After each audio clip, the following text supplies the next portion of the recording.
ایک بار شادی کے بعد پہلی بار میکے آئی بیٹی جب واپس سسرال جانے لگی تو ماں باپ نے اسے بہت سے تحفے طوائف دیے، جس میں باپ نے بیٹی کو ایک اگربتی کا پیکٹ بھی دیا اور اس سے کہا کہ بیٹی تم جب بھی نماز پڑھو یا دعا کرو تو اس اگربتی کو ضرور جلا لینا۔ جیسے ہی وہ سسرال پہنچی تو ساس نے بہو کے گھر سے آئے تحفوں کو حسد بھری نگاہ سے دیکھا،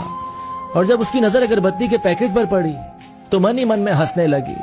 کہ بھلا کون سا باپ اپنی بیٹی کو تحفے میں اگربتی کا پیکٹ دیتا ہے۔ صبح جب بیٹی نماز کے لیے اٹھی تو اس نے باپ کے دیے اگربتی کے پیکٹ کو کھولا تو اس میں سے ایک چٹھی بھی نکلی جس میں لکھا تھا کہ بیٹیا،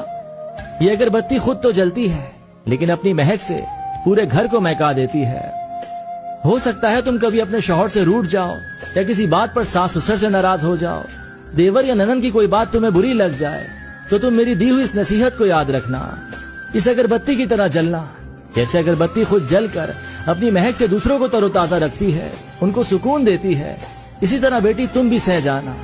اپنے سسرال کو مہکا سمجھ کر اپنے اچھے رویے اور خوش اخلاقی سے ان کے گھر کے سکون کی وجہ بن جانا۔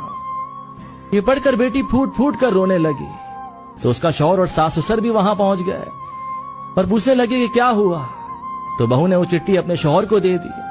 جب شوہر نے چٹھی کو پڑھا تو سب کی آنکھوں میں آنسو آ گئے۔ ساس نے اپنی بہو کو گلے سے لگا لیا اور اپنے بیٹے سے کہا کہ اس چٹھی کو فریم کرا لاؤ، یہ چٹھی کسی باپ کا اپنی بیٹی کو دیا ہوا انمول تحفہ ہے۔